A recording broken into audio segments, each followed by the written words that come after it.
Welcome to the 2023 Western Minnesota Steam Threshers Reunion. These are just some of the many stories told by the military veterans who have served this country. Hi, my name is Bob Clark. I'm originally from Fulda, Minnesota, down southwestern Minnesota, born and raised there. We now live in Kindred, North Dakota. Lived there the last 37 years. I've been a member of, well, first I was in the Air Force, active duty Air Force, 71 to 74. And then I joined the North Dakota Air National Guard in 78 and was a member till 2007. So I had 29 years in the Guard, total of 33 years of service. I was in the Air Force. During my Air Force career, I was stationed in Nebraska and Okinawa, Japan, and then 29 years in the Air Guard and Fargo, traveled all over the world. So, been a member of ROLLAG since '94, so the last 29 years. I have 4 children that are also members of ROLLAG. I have 8 grandchildren that are all members of ROLLAG. So most of them, they don't come here very often because they have other interests, sports and stuff. But I got 2 grandsons that are here right now. One of them's working, the other one's riding a steam engine. My son Don is running. My son Don and I fire the show's 50-horse case steam engine, and he's on that right now. I'm here right now, otherwise I'd be with him.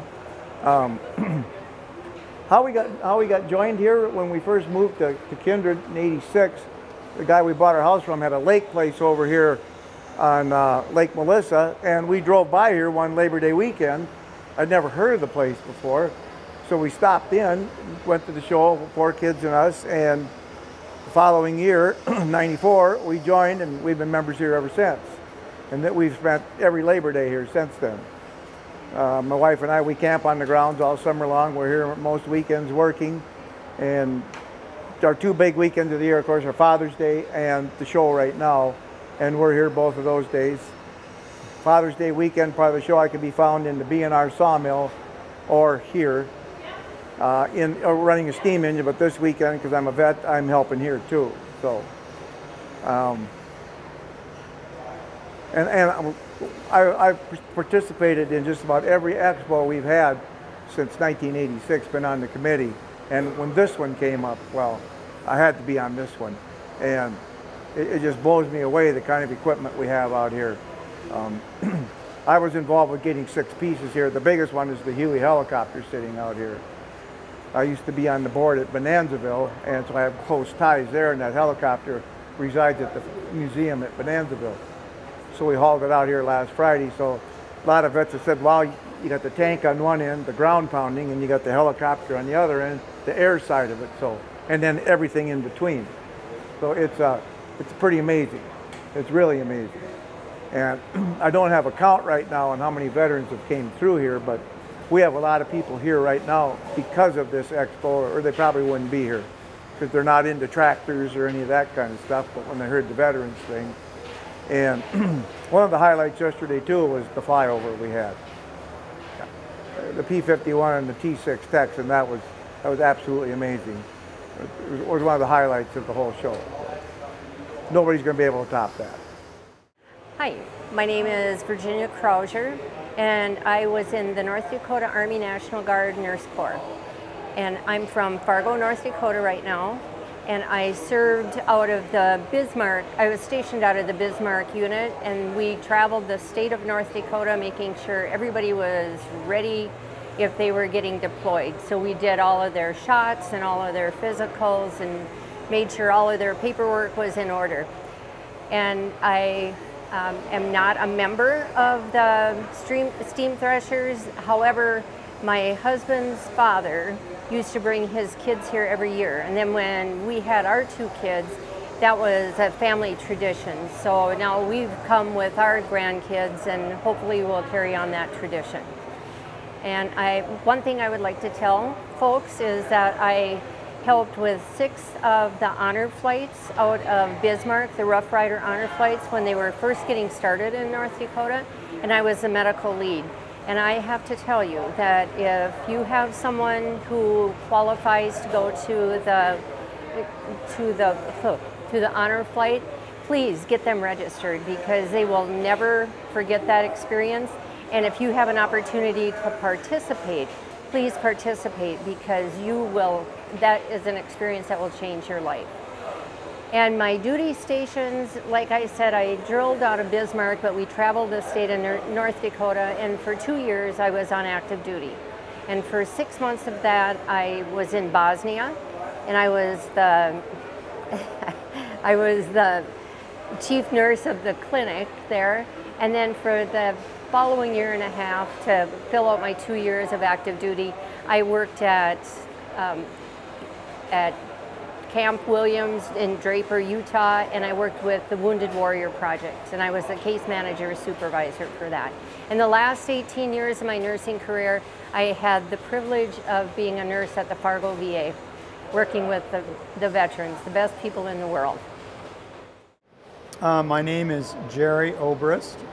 I'm currently from Lincoln, Nebraska.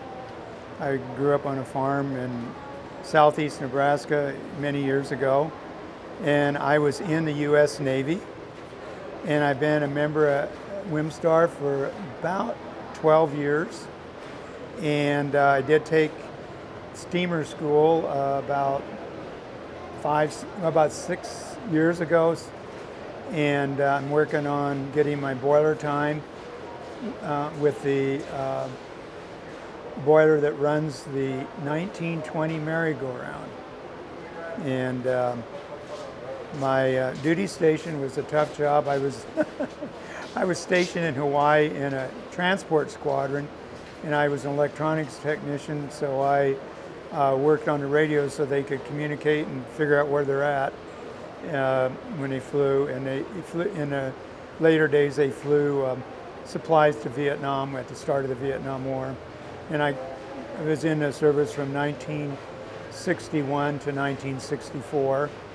And then I got a slight early out so I could go to the University of Nebraska and got my degree in bachelor's degree and my master's degree at the University of Nebraska in civil engineering in an environmental part. So specialized in water, and I had a great job. I worked for the utilities department for 45 years, 12 years in the wastewater system, and 33 years in the water system. And I had a lot of great people I worked with. They took their water seriously, made sure people in Lincoln had a good quality water. So and I retired about 9 years ago. So been enjoying things and try to get it to ROLLAG every year. So that's kind of a summary. Thank you. All right, my name is Key Grosjean, and I'm from Columbia, Missouri. And I was in the United States Army Reserve from 1962 until 1968. I have been a member of WMSTR since 1977, and in that time I've missed 1 year being here. And for me, it's more than a fun job, it's a sort of a commitment. It's 750 miles for me 1 year, and I've been here 3 times so far this year. I'm involved with tractors, big gas tractors. I run those, and for years I conducted on the train with Roger Hogan, who's up the way here, one of the other veterans. He's working in this facility. Right now I'm a little older, and one of my duties here is I do radio interviews on Friday, so Kathy Hamry has me doing those. In the Army, when I went into the Army, nothing was happening much in the world. It's pretty quiet in 1962. And a young man, you know, you think time's slow or fast. I don't know how you explain that, but nobody wanted to go in and spend 2 years in Fort Polk, Louisiana or something like that. Or I guess Fort Leonard Wood, which is just south of where I'm from. So I had a chance to join the reserve. I was in college, going to school, and I had a chance to join the reserve, but the only opening they had was in the mess section. Now I was just a few hours short of having a degree in accounting, but that didn't make any difference. The Army way, you know, there's 3 ways to do things: the right way, the wrong way, and the Army way. And so I joined up and was a cook. So it turned out that didn't work out too badly, because I really wasn't a very good cook, but turned out I could really knock the hell out of paperwork. So I ended up actually as a mess sergeant. And so I spent most of my time in the reserve as a mess sergeant. I think only because I could really knock the paperwork out. I got out in 1968 and I was at that time staff sergeant. We salute these veterans and thank them for their service to this country. If you'd like to share these stories, please do so by clicking on the share button below.